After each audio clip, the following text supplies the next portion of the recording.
Cette émission contient des images qui peuvent choquer. Elle s'adresse à un public averti. Le 7 septembre 1993 à New York. Les pompiers sont appelés à cet immeuble du Bronx. De la fumée s'échappe d'une fenêtre. Ils enfoncent la porte et font une découverte horrifiante. Le premier lieutenant, qui en avait vu d'autres, a cherché la source de l'incendie et découvert un torse, encore fumant, dans la baignoire. Le corps brûlé est vidé de son sang. Sa tête et ses mains ont été coupées et sont introuvables. Ce carnage est l'œuvre des Latin Kings et dirigé contre un des leurs. Le Latin King apprend vite que son pire ennemi est un Latin King. Les Latin Kings de New York. En apparence, ils forment une famille. On est solidaires, je suis prêt à mourir pour mes frères. Mais sous ces paroles se cache un gang violent qui a transformé la ville en zone de guerre. C'était comme Sa Majesté des Mouches avec des armes automatiques. J'ai commencé à poignarder des gens pour m'amuser. Des cadavres démembrés, des corps brûlés. Le message était clair. Ne cherchez pas les ennuis avec nous. Ce gang fait régner la terreur parmi ses propres membres. Les Latin Kings, rien à voir avec la fraternité. Pendant que dans les coulisses, le cerveau de l'organisation tire les ficelles. C'était un des meurtriers les plus brutaux et les plus sanguinaires qu'on ait jamais vus. Toute fuite est impossible. Un king est un king pour la vie. Il meurt en portant les couleurs du gang. Voici un aperçu de la vie au sein de cette famille dysfonctionnelle et violente, ainsi que les témoignages de certains de ses membres. Dans la rue, on peut commettre un meurtre sans se faire prendre.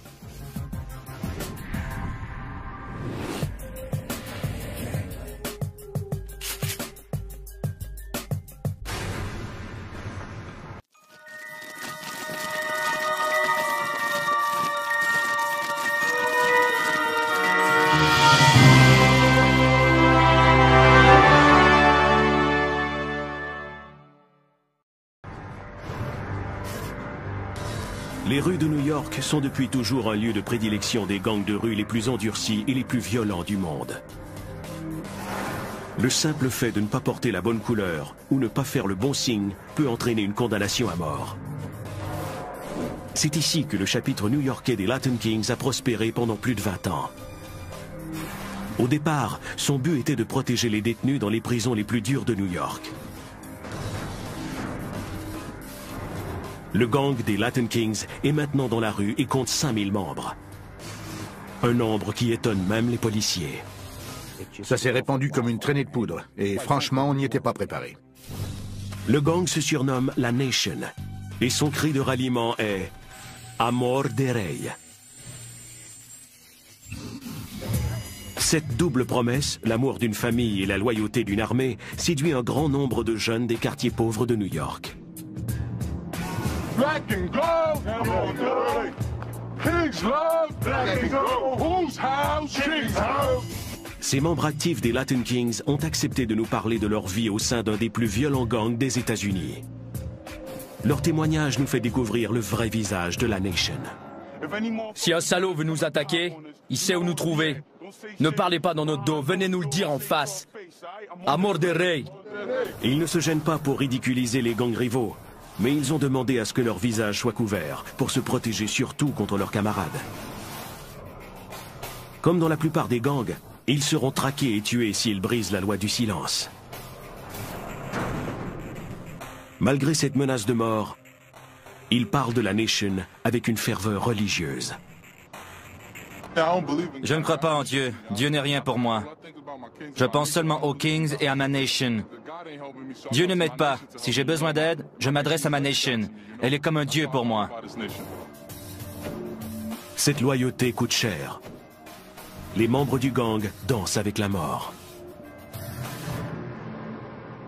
J'ai connu des tas de choses merdiques. Des coups de feu, la violence des gangs. J'ai reçu une balle ici. Des gens veulent ma peau. Ils essaient, mais je suis encore là. Et je vis toujours avec mes frères. Amor de Rey. C'est une histoire familière pour King Bulldog. Cet homme âgé de 33 ans fait partie des Latin Kings depuis l'âge de 10 ans.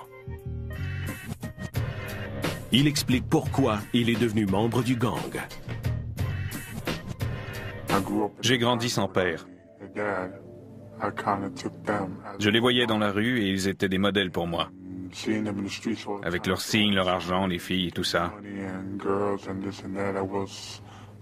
J'avais vraiment envie de faire partie de ce groupe. King Bulldog comprend que plus il sera violent, plus il aura de pouvoir dans la Nation. La violence devient une seconde nature. On s'y habitue. Le sang qui vous éclabousse ou qui se répand sur le plancher. Quand on fait partie d'un gang, c'est ce qu'on voit, du sang, rien que du sang. Le sang versé finit par être celui de sa propre famille. Au début des années 1990, les Latin Kings sont en guerre contre leurs rivaux, les Bloods, qui tentent d'obtenir un territoire qu'ils convoitent dans le Bronx. King Bulldog, alors dans un poste en vue, voit rouge chaque fois qu'il croise une personne portant la couleur rouge des Bloods. Je me faisais un devoir d'attaquer tous ceux qui portaient du rouge. Cette haine est réciproque. À l'automne 1994, King Bulldog marche dans la rue avec son fils de 2 ans dans les bras lorsqu'un véhicule s'approche. Les vitres se baissent et des membres des Bloods ouvrent le feu. Il survit, mais pas son fils. Mon fils a reçu 3 balles dans la tête. C'était mon premier enfant. Mais les membres du gang rival ne sont pas les seuls à vouloir la peau de King Bulldog. Un jour, alors qu'il circule en voiture dans le Bronx, il constate que 3 véhicules le suivent. Il s'arrête à un feu de circulation. Les voitures l'entourent. Il est soulagé de constater que leurs occupants portent les couleurs noires et or des Latin Kings, ses frères. Je suis sorti pour les saluer et plutôt que de me répondre, ils m'ont coupé avec un rasoir et m'ont poignardé en plein cœur. Ils voulaient que je meure. L'agression visait à le détrôner. King Bulldog occupe à l'époque le 3e poste le plus important de la Nation, et certains membres ambitieux voulaient s'en débarrasser. Ils trouvent qu'on a trop de pouvoir, qu'on en sait trop. Ils se disent, on ferait mieux de s'en débarrasser et de prendre sa place. C'est ainsi que ça se passe. King Bulldog apprend une leçon importante. Ne faire confiance à aucun membre du gang, même sa soi-disant famille.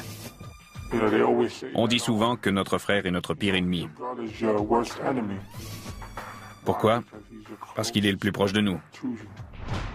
Ce massacre entre frères va à l'encontre des valeurs des Latin Kings. Mais le fratricide a toujours été présent dans le gang. En 1993, il atteint un niveau sans précédent et provoque une série de crimes violents qui déconcertent les autorités et mettent en péril la Nation des Latin Kings de New York. Tout commence par un des meurtres les plus célèbres de l'histoire du gang, l'assassinat de William Cartagena, alias King Lil Man. En septembre 1993, son corps mutilé est découvert par les pompiers dans un immeuble locatif du Bronx.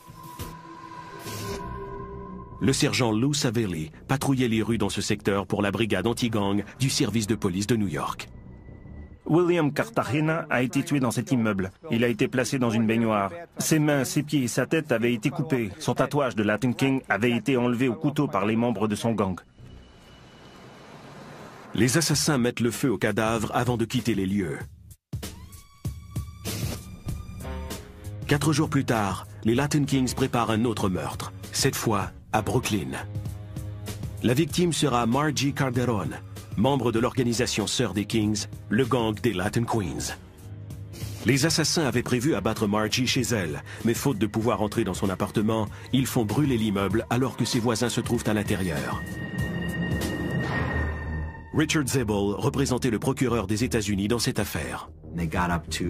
Ils sont allés jusqu'à la porte de son appartement. Ils ont versé de l'essence sous la porte et sur les murs du corridor pour qu'elle meure dans l'incendie. Queen Margie s'en tire indemne, mais 2 de ses voisins sont défigurés par les flammes. 6 semaines plus tard, le 30 octobre, les Kings frappent de nouveau. 5 membres du gang se présentent dans un immeuble de Brooklyn où une soirée d'Halloween bat son plein. Leur cible est un membre en vue du gang, Rafael Gonzalez, connu sous le nom de King Mousy. Ils ont monté l'escalier jusque là où la soirée avait lieu. Il y avait beaucoup de monde et c'était très bruyant. Ils ont frappé à la porte et quand elle s'est ouverte, ils ont commencé à tirer. Un invité innocent est abattu. King Mousy s'enfuit et on n'entend plus jamais parler de lui. C'est le 3e crime grave en quelques semaines. Les forces de l'ordre de New York, dont Diana Rodriguez fait partie, commencent à avoir des soupçons et à faire des liens. Tous les individus qui commettaient ces crimes étaient vêtus de la même façon, avec des vêtements noirs et or. Les suspects portaient les couleurs des Latin Kings.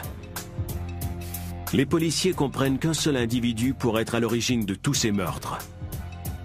Le chef de la Nation des Latin Kings de New York, un certain King Blood. C'était un des meurtriers les plus brutaux et les plus sanguinaires qu'on ait jamais vus. 1993, à New York. La brigade anti-gang enquête sur une série de crimes sanguinaires qui auraient été commis par le gang des Latin Kings. On constate un fait inusité. Les Latin Kings ciblent non pas leurs ennemis, mais les membres de leur propre gang. Ils ont pris New York d'assaut. Des corps étaient démembrés, d'autres étaient brûlés, tailladés ou poignardés. Plus l'enquête avance, plus les policiers soupçonnent qu'une tête dirigeante est à l'origine du carnage. Un certain Louis Felipe, alias King Blood.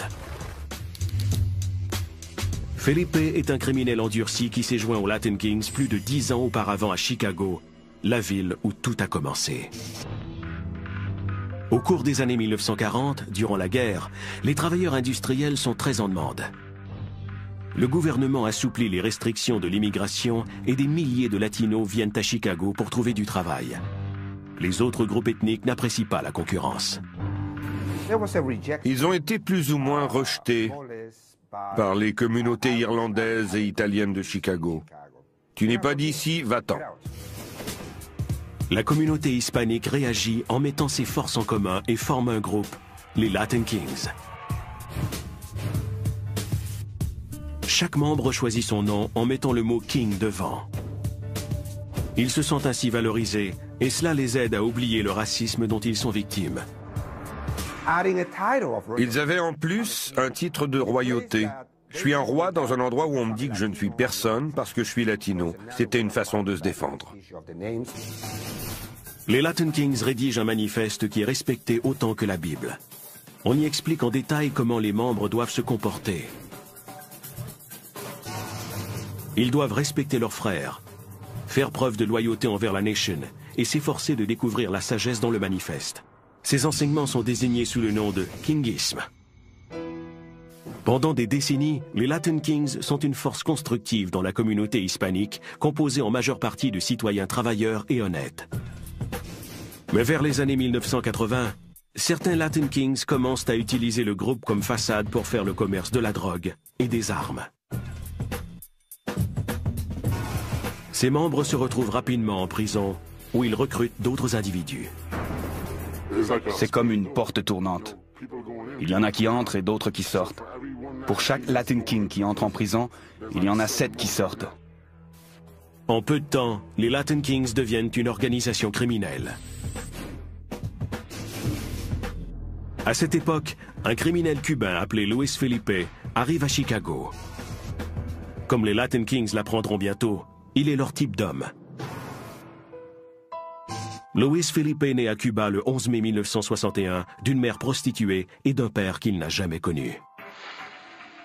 Dans les quartiers pauvres de la Havane, Felipe devient un criminel. À l'adolescence, il est arrêté pour tentative de meurtre et condamné à 10 ans d'emprisonnement. Pendant que Felipe croupit en prison, Cuba vit une rébellion. L'économie est sans dessus-dessous et plusieurs Cubains n'apprécient pas leur président Fidel Castro.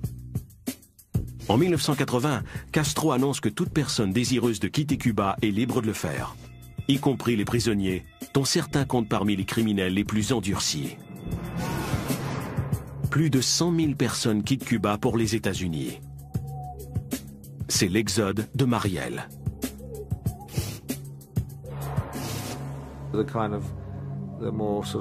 Ils ont affaire des radeaux et des bateaux aux pires individus de la société cubaine et les ont envoyés à Miami.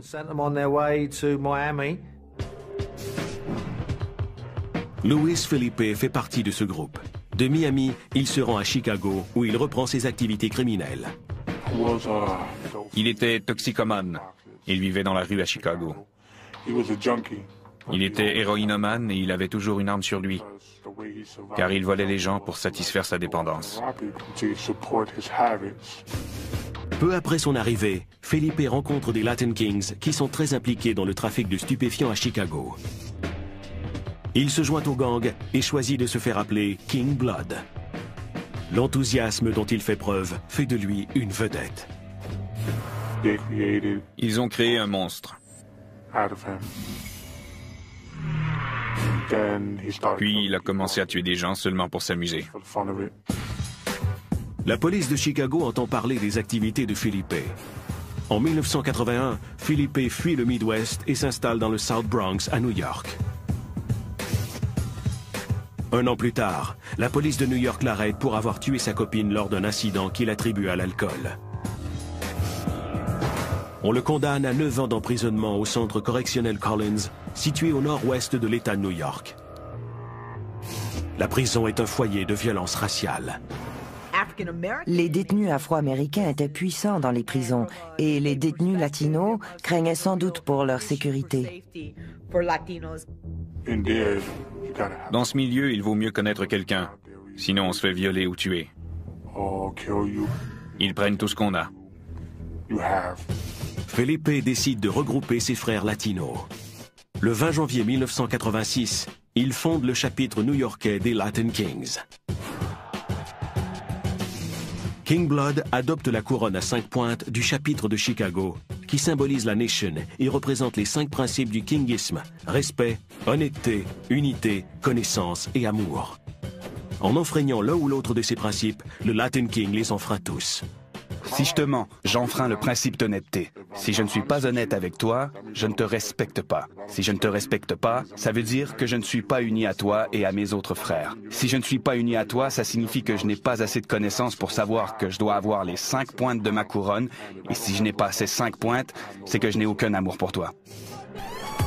Amor de Rey, pour l'amour du roi, devient le cri de ralliement de la nation. Le nombre de membres s'accroît rapidement. En 1993, ils sont des milliers d'adeptes, car des Kings ont quitté le système carcéral et commencé à faire du recrutement dans les rues. Les gens voulaient faire partie d'un groupe qui ressemblait à un mouvement plutôt qu'à un gang. En surface, c'est ce que les Latin Kings étaient. Mais en réalité, les Kings sèment la destruction. King Blood dirige le gang d'une main de fer depuis sa cellule dans une prison du nord-ouest de l'État de New York. Il est respecté autant par les gardiens que par les détenus. Cet homme était intouchable. Personne ne pouvait s'approcher de lui, même pas les gardiens. Il se déplaçait toujours accompagné de 20 membres. Celui qui osait s'en approcher se faisait tabasser. La méthode utilisée par Felipe pour faire parvenir ses ordres à l'extérieur est simple. Il envoie des lettres. Felipe n'avait aucun contact personnel avec la majorité des Latin Kings. Il avait besoin d'une méthode pour communiquer ses ordres et imposer le respect et les règles. Et il a fini par faire tout cela par écrit. Quand Felipe veut se débarrasser de quelqu'un, il transmet ses ordres par écrit. Le problème, c'est qu'avec le temps, Felipe trouve de plus en plus de raisons de tuer des gens. Mais sa façon de communiquer reviendra le hanter. Quand on est au sommet et qu'on a autant de pouvoir, on ne pense pas aux conséquences. En 1986, depuis sa cellule de prison, Luis Felipe fonde le chapitre de New York des Latin Kings.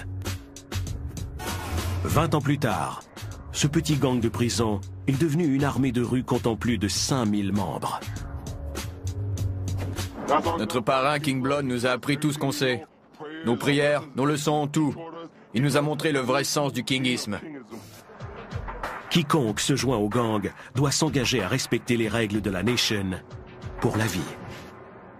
Un king est un king pour la vie. Il meurt en portant les couleurs du gang. L'initiation pour devenir Latin King peut être aussi simple que d'être né au sein du gang, ou aussi brutale que d'être sauvagement battu. King Bulldog a fait partie des Latin Kings pendant plus de 20 ans. Quand il s'est joint au gang à l'âge de 10 ans, il a dû survivre à une agression commise par 20 hommes. On passe du premier au dernier et ils sont tous armés de bâtons de baseball et de gourdins. Si on réussit l'épreuve, on survit. Sinon, premièrement, on ne fera pas partie du gang et deuxièmement, on se retrouve quelque part dans le désert. J'ai subi cette épreuve et j'ai réussi. Une fois acceptés dans le gang, tous les membres sont censés mener à bien des missions.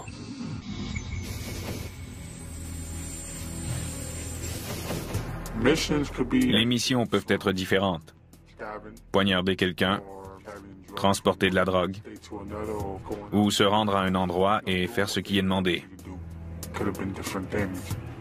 Il faut obéir si on veut devenir quelqu'un.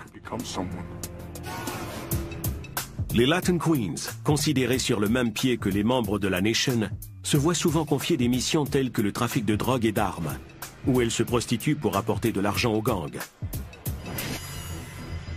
Cet extrait de l'interrogatoire d'un Latin King décrit une mission. We have a queen who lives in Brooklyn who goes out once a month to Allentown, Pennsylvania to transport guns and drugs. The way she transported it is through a book bag with a teddy bear. The teddy bear is shaped as a book bag and is put in the bear's head. Mais la mission la plus importante d'une queen est d'assurer l'avenir de la Latin King Nation. On apprend aux Latin Kings qu'ils ne meurent pas, qu'ils se multiplient. Quand une Latin Queen donne naissance à un enfant, c'est un futur King ou une future Queen pour la Nation. Le but de Luis Felipe est d'avoir une nation forte. Connu sous le nom de King Blood, Felipe est l'autorité suprême de la Nation, ou Inca, comme le nom d'un empire de l'Amérique précolombienne. Il a sous ses ordres différentes tribus représentant les 5 arrondissements de New York.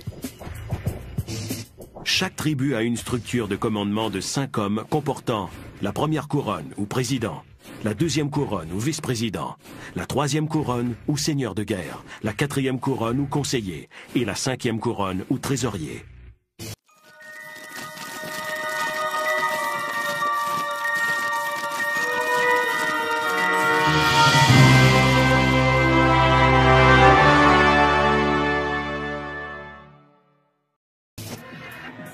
Pour progresser, les membres doivent faire leurs preuves en commettant des actes d'une extrême violence. À 10 ans, King Bulldog savait déjà ce qu'il devait faire. Il fallait que je fasse des choses qu'aucun autre garçon de 10 ans n'aurait pu faire. J'ai exécuté des missions et j'ai commencé à suivre les ordres. Ce gang m'a volé mon cœur. J'aurais même attaqué ma propre mère. Il commence par battre des gens à coups de poing. Puis, il utilise un poignard. Ça a été difficile la première fois, mais je me suis habitué. J'ai ensuite commencé à poignarder les gens pour m'amuser, juste pour les voir saigner. Ça m'amusait de les poignarder ou de les battre. King Bulldog est promu 3e couronne ou seigneur de guerre, la position la plus violente du gang. Celui qui est 3e couronne prend les décisions concernant les armes et la guerre. Il décide qui sera attaqué ce jour-là ou le lendemain. Brandon Corey, qui est entré dans le gang à l'âge de 18 ans, a aussi obtenu le statut de 3e couronne. On a l'impression de planer. On n'a qu'à claquer des doigts et une demi-heure plus tard, 500 personnes attendent au coin de la rue pour recevoir leurs ordres. Une fois par mois, tous les Latin Kings de l'État de New York se retrouvent pour l'universel.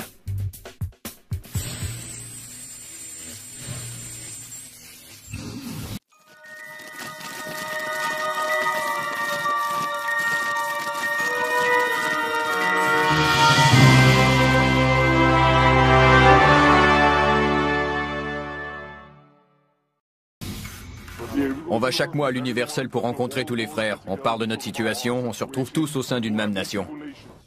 Plutôt que d'écouter les nouvelles quotidiennes, on avait l'universel. Les tribus individuelles organisent aussi des rencontres où chacun paie ce qu'il doit. L'argent est utilisé pour aider les membres qui sont dans le besoin, mais aussi pour acheter des armes. Les chefs ont recours à des tactiques brutales pour faire régner l'ordre au sein du gang. Brandon Corey se souvient d'une réunion où un membre est arrivé 5 minutes en retard. Le chef lui a dit « Viens ici et tiens-toi au milieu du cercle 1 minute. » Le gars n'est pas sorti du cercle debout, car il avait été poignardé à plusieurs reprises. À partir de ce jour, je ne suis jamais arrivé en retard à une réunion. Comme dans l'armée, les Latin Kings portent un uniforme où le noir, l'or et le rouge sont à l'honneur. L'or représente le soleil, le noir rappelle le passé et l'oppression qu'ils ont vécue. Le rouge représente le sang que les Latin Kings ont versé pour la couronne et la nation. Le sang que j'ai versé pour ce en quoi je crois, le kingisme. Les Latin Kings portent ces couleurs comme un insigne d'honneur, à moins que ce ne soit pour éloigner les policiers. Ils ont des façons subtiles de montrer leur allégeance, comme nous l'explique l'enquêteur P.J. O'Rourke. C'est une croix, mais en réalité, elle représente le Latin King Nation. Le noir et l'or sur la croix avec des cordons noirs, le bandana noir et or sont ce qu'on voit dans les rues. On a appris que quand le bandana est rentré dans la ceinture, comme ceci, c'est pour cacher la crosse d'un revolver. Les Kings soulignent aussi leur allégeance en affichant des tatouages complexes. Un King très engagé fait graver de façon permanente sur son corps la couronne à 5 pointes, ou ADR, Amor de Rey. Ici, on voit la couronne avec le lion et le bouclier. Le bouclier protège mon esprit et mon corps. Il y a la couronne à 5 pointes. Un noir et or ne lâche jamais. Si je porte un tatouage représentant une couronne, c'est ma façon de dire que c'est pour toujours. C'est ma nation. Les Kings, qui sont en prison et qui n'ont pas de salon de tatouage, doivent faire preuve de créativité. On crée nos propres aiguilles avec des stylos. On prend un appareil, disons un rasoir électrique, on enlève le moteur, on met un stylo et ça sautille de haut en bas. Voici l'appareil qu'ils utilisent. Il y a un petit moteur à l'intérieur. Ils ont trouvé toutes les pièces dans la prison. Ils attachent tout ça ensemble, branchent ces 2 fils, trempent le stylo dans l'encre et c'est parti. Les signes gestuels sont pour la plupart des gangs une façon de montrer leur allégeance. Dans la Nation, certains signes sont des salutations et d'autres représentent le rang occupé au sein du gang. Ça veut dire « je suis prêt à mourir pour toi ». Cette couronne à 3 pointes symbolise l'amour, l'honneur et aussi le respect envers ses frères. Mais au début des années 1990, le signe le plus important que peut faire un Latin King est le salut à King Blood. On saluait Blood en faisant le signe de la couronne et en faisant une génuflexion avec le genou gauche par terre. C'était la seule façon de le saluer, sinon on était mort. Même dans sa cellule, King Blood a une autorité absolue. Dans ses lettres, il utilise son propre langage codé pour ordonner certaines sanctions, comme un BOS contre les membres qui lui ont manqué de respect.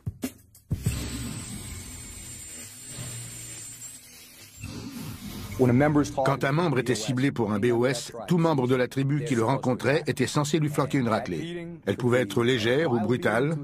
Certains en sont morts.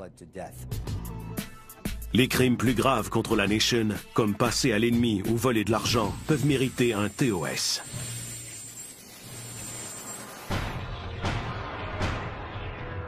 Celui qui était soupçonné d'être un informateur ou d'avoir tenté de former son propre set ou trahi Luis Felipe en subissait les conséquences. Le problème, c'est qu'en 1993, King Blood voit des traîtres à chaque coin de rue. Grisé par le pouvoir, il ordonne des sanctions contre tous ceux qu'il perçoit comme des menaces, même les membres haut placés du gang. La violence séduit parfois les gens. C'est comme une drogue. Il est difficile de s'en défaire. Ils deviennent assoiffés de sang. Le 15 juillet 1994, près du pont George Washington, un membre du gang, King Ross, reçoit une balle dans la tête parce qu'il n'a pas soutenu ses frères pendant une altercation avec un trafiquant de drogue. 6 mois plus tard, King Jr. est tué par balle pour ne pas avoir fait serment d'allégeance à King Blood. 10 jours après, le corps de King Light est découvert devant cet édifice du secteur hispanique de Harlem. Il avait embrassé la petite amie d'un leader qui avait le statut de 2e couronne. La Nation s'en prend à ses propres membres. N'importe quel autre gang semble moins dangereux que les Latin Kings. Plus que les Bloods, Crips, Aryan Brotherhood, MS-13, le Latin King apprend vite que son pire ennemi est un Latin King. New York, en 1993. Les Latin Kings sont dans la tourmente. Louis Felipe, alias King Blood, le fondateur du chapitre new-yorkais des Latin Kings, a entrepris un massacre dans les rangs de son groupe. Il ordonne l'exécution de tout individu qui lui semble menaçant. Et les cadavres s'accumulent. Tout le monde veut être chef et personne ne veut être soldat. C'est toujours une lutte de pouvoir. La police de New York est déconcertée par ce qui semble être une série de meurtres sans lien. Puis elle découvre que ces crimes sont tous reliés à une même source, les écrits de King Blood. Felipe purge une sentence de 9 ans dans une prison du nord-ouest de l'État de New York pour avoir assassiné son ancien ami de cœur. Cela ne l'empêche pas d'expédier des lettres à ses plus proches associés à l'extérieur. Ces lettres codées contiennent des ordres d'exécution. Les enquêteurs finissent par comprendre la méthode utilisée par King Blood et copient des milliers de ces lettres. En 1993, ils commencent à relier Felipe à des dizaines de crimes, dont 3 contre des membres de sa propre nation. La première lettre concernait le meurtre de William Little Man Cartagena. Les lettres de Felipe indiquent qu'il était furieux parce que Little Man n'avait pas réussi à tuer un membre de son gang. Felipe soupçonnait aussi Little Man d'avoir pris de l'argent appartenant à la Nation. Il ne s'agissait pas de milliers de dollars, mais peut-être de quelques centaines de dollars. Dans une lettre datée du 4 août 1993, Felipe écrit au détenteur de la 2e couronne « Hey numéro 2, tue ce chien de Little Man et fais-le souffrir pour nous deux, qu'il brûle lentement. » Le 5 septembre, Little Man est attiré par ses collègues dans cet immeuble du Bronx. Il ne se doute pas qu'il est sur le point de se faire assassiner. C'est une technique que les Kings appellent « endormir ».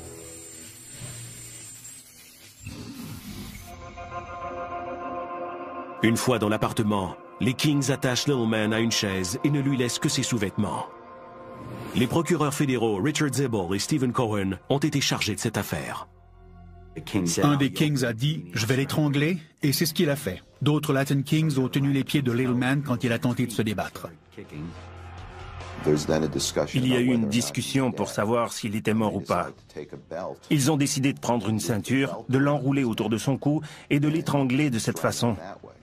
Puis ils ont tiré sur la ceinture à tour de rôle, un peu comme dans un rituel, afin de participer au meurtre. Les Kings détachent le corps inanimé et le transportent dans la salle de bain, où le carnage se poursuit. Ils l'ont accroché par les pieds à la pomme de douche,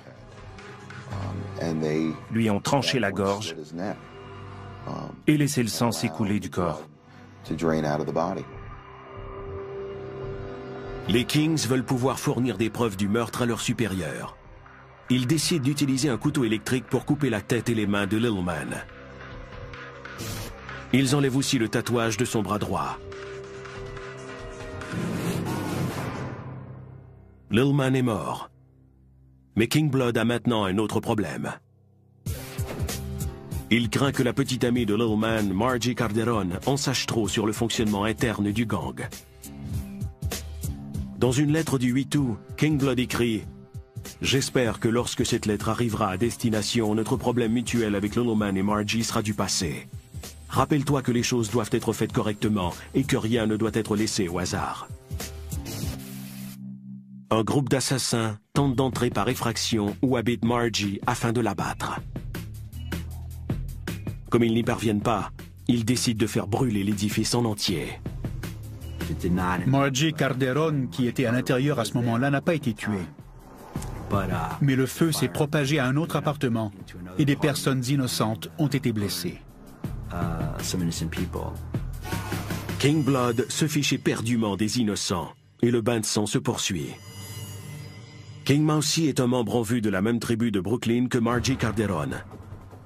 Il commence à avoir des disciples. Les lettres de Felipe révèlent que Mousy était dans sa mire pour avoir ajouté des éléments de son cru au manifeste des Latin Kings. C'était de la jalousie, car il formait son propre petit groupe à l'intérieur du gang. King Blood disait « Pour qui se prend-il? Arrêtons ça tout de suite. C'est la première et dernière fois que tu fais ce genre de choses. » Le 29 septembre 1993, King Blood écrit à la deuxième couronne « S'il te plaît, finis-en avec ce salaud. Tant que ce vaurien de Mousy sera vivant, on aura des problèmes. » Un mois plus tard, un groupe de tueurs du gang apprend que Mousy assistera à une soirée d'Halloween à Brooklyn. Ils ouvrent le feu sur les invités et tuent un innocent. Les Kings prennent la fuite et en sortant, ils croisent Mousy. Un des Latin Kings a vu monter Mousy dans l'escalier. Il est allé vers lui et l'a interpellé. Mousy a tourné la tête et il a tiré sur lui dans l'escalier. King Mousy est blessé, mais il réussit à s'enfuir. Dans sa cellule, King Blood continue à donner ses ordres impitoyables. Et les exécutions se poursuivent. Il ne soupçonne pas que la police a commencé à compiler sa correspondance, soit plus de 20 000 pages. En 1994, le gouvernement est en mesure d'établir les grandes lignes des crimes commis par King Blood. On était tous choqués par le niveau de violence. Quand on voit ce genre de choses, on se dit qu'il faut arrêter ces gens. En 1994, les procureurs fédéraux préparent une action en justice contre le fondateur du chapitre new-yorkais des Latin Kings, Louis Felipe, également connu sous le nom de King Blood. Ils ont amassé plus de 20 000 pages de lettres adressées à ses associés. Plusieurs de ces lettres ordonnent des exécutions. Il reste au procureur à faire le lien entre les événements. Ces lettres révélaient les ordres que donnait King Blood à la Latin King Nation. Il disait « Je veux un TOS sur tel individu ». On avait entendu dire que cette personne avait été tuée et on suivait le fil des événements pour découvrir ce qui s'était passé. Placés devant une accumulation de preuves accablantes, plusieurs associés de Felipe prennent peur et décident de témoigner contre leur chef en échange de peines d'emprisonnement réduites. Quand on a réussi à regrouper les gens qui comprenaient ce qui se passait dans la rue et les gens qui connaissaient les lettres, on s'est retrouvé avec une cause fédérale très bien documentée. Le 29 octobre 1996 marque le début du procès de King Blood. Louis Felipe est accusé de 11 meurtres, dont la macabre mutilation de William Littleman Cartagena.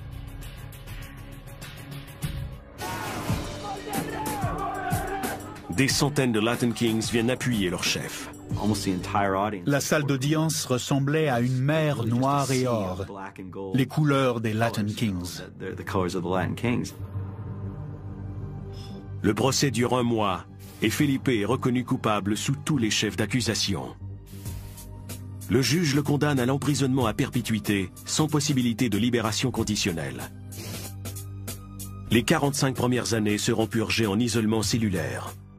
Aucun contact avec le monde extérieur ne sera autorisé. Pour la première fois, les Latin Kings de New York se retrouvent sans leur chef. Par cette sentence, le juge a réduit au silence la voix des Latin Kings. C'était la chose à faire. Il ne pourra plus ordonner un autre meurtre. Il ne pourra pas blesser une autre personne dans la rue. Et ils ne pourront pas venir lui parler. Peu de temps après, les Latin Kings se choisissent un nouvel Inca, ou leader, un homme charismatique de 29 ans nommé Antonio Fernandez. Fernandez est connu sous le nom de King Tone. Ce nom lui a été donné par nul autre que King Blood. Louis Felipe a dit « Tu vas donner le ton comme en musique. Tu donneras le ton juste à cette organisation latino et tu ne répéteras pas les erreurs que j'ai commises. Tu amèneras l'organisation à un autre niveau. » C'est exactement ce que fait King Tone. Il commence à dénoncer la violence des Latin Kings et incite les membres du gang à se donner une nouvelle image. I pray that this nation learns from its mistakes. We pray that whatever sentence is handed down to Poet, that you protect him and his wife and his children. Les mauvais traitements et les exécutions à vue, il a changé tout ça, parce qu'il croyait qu'aucun frère ne devait être maltraité ou blessé. Il a adopté un autre langage et commencé à agir différemment. Il parlait de ce que devaient faire les Latin Kings. Se prendre en main et construire une nouvelle communauté, ce genre de choses. Il a commencé à développer une nouvelle lignée de Latin Kings et de Latin Queens. Kington adore être sous le feu des projecteurs. Il utilise les médias pour changer la perception que le public a de la Nation. And I'll promise to help you keep yours alive, and then we'll save the community.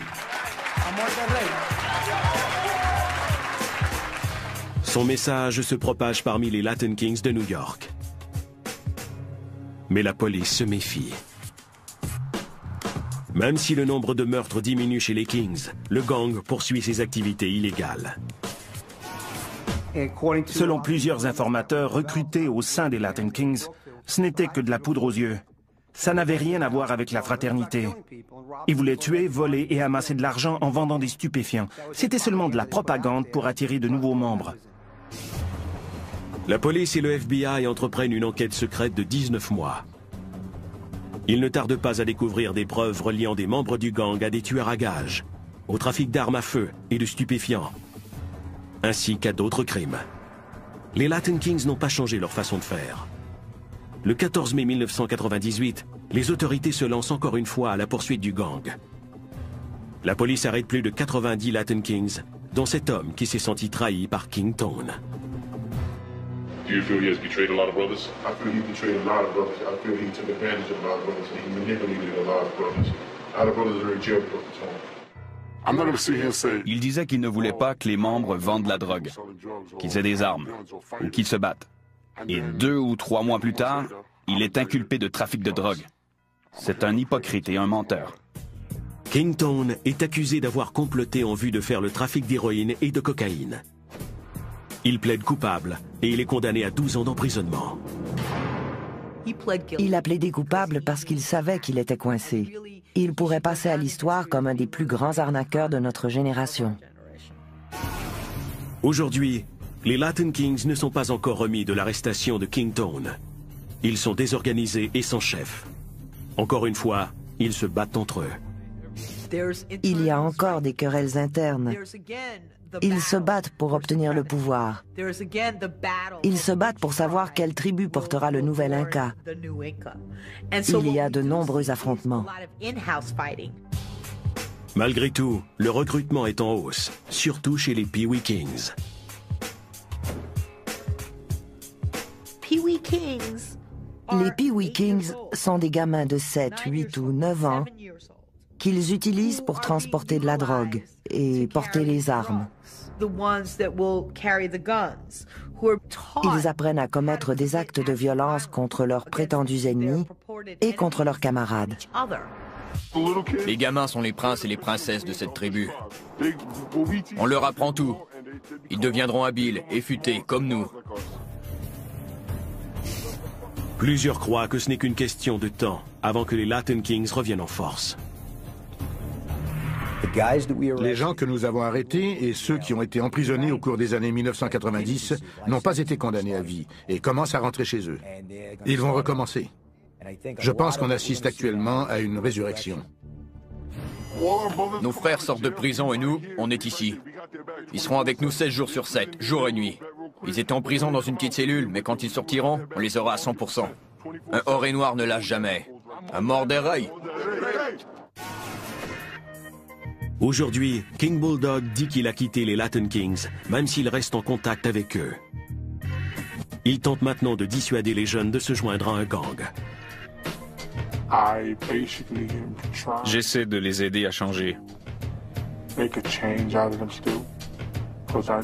Je sais qu'il y a du bon dans certains de ces gamins. Ils ne savent pas ce qui les attend. Brandon Corey utilise aussi son expérience à des fins plus utiles. Pendant qu'il purgeait une peine de 3 ans d'emprisonnement, il a écrit un livre sur la vie dans la Nation. Il vit maintenant selon ses propres principes. Inutile de porter du jaune et du noir et un bandana jaune autour du cou pour être un king. Si vous travaillez, que vous prenez soin de votre femme et de vos enfants et que vous agissez correctement, vous êtes un Latin King. Mais pour n'importe quel Latin King, le passé est garant de l'avenir. Les Latin Kings existeront toujours, car il y aura toujours des jeunes. Quand ils auront grandi, ils apprendront à ceux qui suivront. On fera partie de l'avenir. On était dans le passé, on est dans le présent, et on sera encore là plus tard. Rien ne peut nous arrêter. C'est pour toujours. Chaque fois que je sors de la maison, je dois regarder par-dessus mon épaule. Je continue à le faire encore aujourd'hui. On ne sait jamais.